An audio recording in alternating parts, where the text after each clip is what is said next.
ইয়াউমে আশুরা 10 মুহররম খুবই ফজিলতপূর্ণ একটা দিন।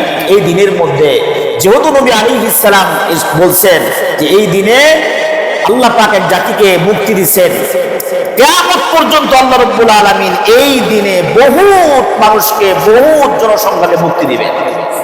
এজন্য তোমরা কি করবা? এই দিনে তোমরা রোজা রাখবা এবং বেশি বেশি ইস্তিগফার করো, আল্লাহর কাছে কান্নাকাটি করো। এই দিনের মধ্যে কি রাখবা? রোজা। ইয়াউমে আশুরা কি রাখতে হবে? রোজা রাখতে হবে এবং তওবা ইস্তিগফার বেশি বেশি পাঠ করতে হবে। আপনি যদি এই নিয়তে, পানি পান করানো সওয়াবের কাজ না? পানি পান করানো সওয়াবের কাজ। আপনি আশুরার দিনে 10 তারিখে রোজা মানে নয়া নয়া রাস্তায় শরবত পান করাইতেছেন আর বলতেছেন এই দিনে হযরত হুসাইন রাদিয়াল্লাহু তাআলা পানি পান করতে পারেন নাই, আহলে বায়তের কেউ পানি পান করতে পারে নাই, ফরাত নদীটা বন্ধ করে দিছিল, আজকে ওই নিয়তে আমি পানি পান করাই দিচ্ছি। না, এটা ঠিক হবে না। নিয়তের মধ্যে ঝামেলা আছে। আর বুখারীর প্রথম হাদিস ইন্নামাল আমালু বিন্নিয়াত। আপনি এই নিয়তে কেন? আপনি আল্লাহর বান্দা হিসেবে পানি পান করান না, সব পেয়ে যাবেন। নিয়তের মধ্যে ঝামেলা করা যাবে না। জুতা পাই দিয়া, জুতা ছাড়া হাঁটা ইত্যাদি ইত্যাদি অনেক কাজ আছে, এগুলো শরীরের সম্পদ না, এগুলো থেকে আমরা দূরে থাকবো ইনশাআল্লাহ। এই দিনে আমরা কি করবো? আশুরার দিন। আশুরার দিন কবে? এই যে আসছে রবিবার, কালকে শনিবার, এরপর দিন রবিবার। আশুরার রোজা কয়টা? 2টা, 9, 10 অথবা 10, 11। আজকে আরবি 8 তারিখ, কালকে 9 তারিখ, এরপরের দিন 10 তারিখ। আমরা এই 2 দিন রোজা রাখবো এবং আল্লাহর কাছে বেশি বেশি ইস্তিগফার, ক্ষমা চাবো। আল্লাহ, তুমি মুসা আলাইহিস সালামকে এই দিনে মুক্তি দিছো। আল্লাহ, জীবনে যা কিছু করছি আর না করছি দুনিয়ার কেউ না জানলেও তুমি জানো। আল্লাহ, সমস্ত ভুলের জন্য তোমার দরবারে আমি মাফ চাইতেছি, তুমি আমরা মাফ করে দাও। আল্লাহর কাছে গায়ে মনোবাক্যে যখন কেউ তওবা করে, মাফ চায়, আল্লাহ রাব্বুল আলামিন অবশ্যই তার তওবা কবুল করে এবং তাকে মাফ করে দেয়। বেশি বেশি তওবা ইস্তিগফার পাঠ করে যে ব্যক্তি বেশি বেশি ইস্তিগফার পাঠ করে, এই ব্যক্তিকে আল্লাহ রাব্বুল আলামিন মুস্তাজাবুদ দাওয়া বানায়। কেমন? সবসময় চলতে ফিরতে আস্তাগফিরুল্লাহ আস্তাগফিরুল্লাহ আস্তাগফিরুল্লাহ, সবসময় খালি আস্তাগফিরুল্লাহ। ওরা যদি কেউ অভ্যাস করতে পারে, এই ব্যক্তি দোয়া করলেই আল্লাহ পাক তার দোয়া কবুল করে। ইমাম আহমদ ইবনে হাম্বল রাহিমাহুল্লাহ 4টা মাযহাব, আমরা জানি 4 মাযহাব, ইমাম আবু হানিফা, শাফি, মালিকি, হাম্বলি। হাম্বলি মানে ইমাম আহমদ ইবনে হাম্বল। আহমদ ইবনে হাম্বল অনেক বড় যুগশ্রেষ্ঠ একজন বুজুর্গ এবং মুহাদ্দিস ছিলেন। যেখানে এই সুন্দর একটা হাদিস, সেখানে ছুটে যেতেন দেশ থেকে দেশান্তর পর্যন্ত, শহর থেকে এক শহর থেকে আরেক শহর। একটা হাদিস সংরক্ষণ করার জন্য সফর করতেছেন, যাইতেছেন। এক মসজিদে ঈশার নামাজের রক্ত হয়ে গেল। মসজিদে নামাজের জন্য ঈশার নামাজ জামাতে পড়লেন। এখন চিন্তা করলেন, যাবো তো বহুত দূর, রাত্রে আর কই হাঁটবো, মসজিদেই ঘুমাই থাকি, ফজরের নামাজ পেলাম আবার রওনা দিব। নামাজের পরে অবস্থান করতেছেন, মসজিদের খাদেম বা মুয়াজ্জিন এসে বলতেছে, হুজুর এখানে থাকা যাবো না, বের হন তাড়াতাড়ি। আরে ভাই, আমি একটু থাকি না, আমি তো অনেক দূরে যাবো, অল্প রাতটা এখানে থাকি, সকালে ফজরের নামাজ পড়ে চলে যাবো। না, আমাদের এখানে থাকার কোনো, বাইরের লোক থাকার কোনো অনুমতি নাই। হয়তো চেনেন না যে উনি ইমাম আহমদ ইবনে হাম্বল, বের করে দিচ্ছে, রাখেন নাই। ইমাম আহমদ ইবনে হাম্বল রাহমাতুল্লাহ আলাইহি উনি হাঁটতে হাঁটতে সামনের দিকে যাইতেছেন, দেখেন দূর থেকে দেখতেছেন যে আগুন জ্বলতেছে, আগুন। তো সামনে হাইটে গেলে দেখেন এক যুবক রুটি বানায় আর বিক্রি করে, রাত্রে রুটি বানাইতেছে আর বিক্রি করতেছে। তো তার কাছে গেলেন, যাওয়ার পরে বলতেছেন যে, যুবক, আমি তো অনেক দূরে যাব, রাত হয়ে গেছে, মসজিদে থাকার চেষ্টা করছিলাম, পারি নেই।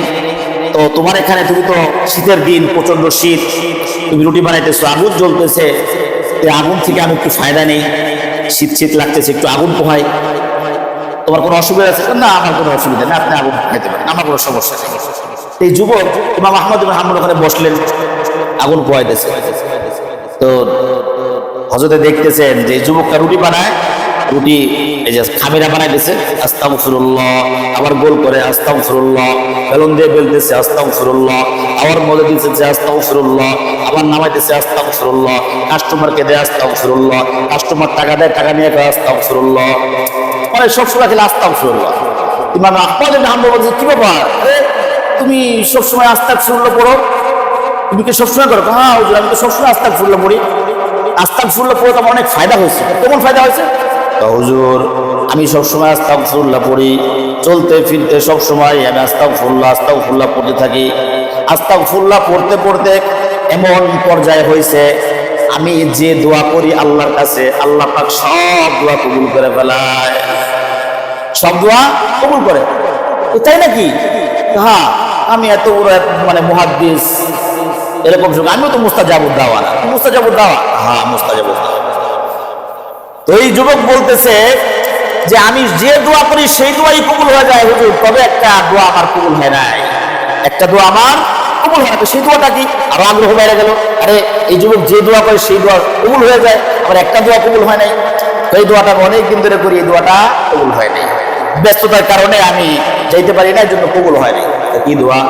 হুজুর আমি শুনছি বর্তমান যুগ জামানায় যুগ শেখ সবচেয়ে বড় মুহাদ্দিস ইমামে আহমদ ইবনে হাম্বল, উনাকে আমার দেখার খুব শখ, দেখে তাকে সালাম দিব, তার সাথে মুসাফা করব, তার কপালের মধ্যে একটা চুমো দিব। আমি আল্লাহর কাছে বারবার দোয়া করি, বারবার দোয়া করি, বারবার দোয়া করি, আমার সব দোয়া আল্লাহ পাক কবুল করছেন, এই একটা দোয়া আল্লাহ পাক কবুল করেন নাই। ইমাম আহমদ ইবনে হাম্বল চোখের পানি ছেড়ে দিয়ে বলতেছেন, যুবক তাড়াতাড়ি দাঁড়াও, আল্লাহ পাক তোমার এই দোয়াটাও কবুল করছেন।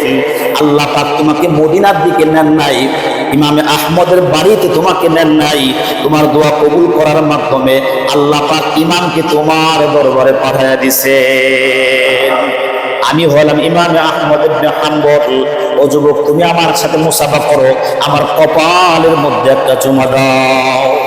আল্লাহু আকবার, আস্তাগফিরুল্লাহ। চলতে পারি না, শয়তান ভুলে দেয়। এমনি তাকায় আছি, রাস্তা দিয়ে হাঁটতেছি, এ হারে গাছটা কেমন, তাকায় আছি, আমার দিকে তাকায় আছি, বিভিন্ন বড় চিন্তা ভাবনা করতেছি, মানে আস্তাগফিরুল্লাহ যে পড়বো, শয়তান ভুলে দেয়। কেউ আস্তাগফিরুল্লাহ বলতে আল্লাহ করে মাফ করবে, ও দোয়া কবুল হবে, শয়তানে ভুলে দেয়, আমরা পড়তে পারি না, চেষ্টা করলে কি ভুলে যায়। দেখবেন রাস্তা দিয়ে হাঁটতেছে, আস্তাগফিরুল্লাহ শুরু করবেন, কিছুক্ষণ পরে ভুলে গেছে। কেন? শয়তান চায় না তো আপনি আল্লাহর মানে সান্নিধ্য অর্জন করেন। জন্য যেহেতু মুহররমের মাস চলতেছে, আল্লাহর কাছে খুব দামি একটা মাস, এবং আশুরার 10 মানে আশুরার দিন সামনে, কালকের দিন পর, এই দিনে আমরা রোজা রাখবো এবং বেশি বেশি ইস্তেগফার করব, নফল ইবাদত করব, আল্লাহর কাছে কান্নাকাটি করব, আল্লাহর কাছে মাপ নিয়ে ছাড়বো। যেহেতু এই দিনে আল্লাহ পাক মুসা আলাইহিস সালামকে মুক্তি দিয়েছেন, আর অনেক অনেক ব্যক্তিকে মুক্তি দিয়েছেন, কিয়ামত পর্যন্ত এই দিনে আল্লাহ পাক মুক্তি দান করবেন। ওই আশায়, ওই নিয়তে এই দিনে রোজাও রাখবো এবং আল্লাহর কাছে কান্নাকাটি নাফা বান্দার মতো কাঁদতেই থাকবো, কাঁদতেই থাকবো। আল্লাহ পাক আমাদের অবশ্যই অবশ্যই মাফ করে দেবেন।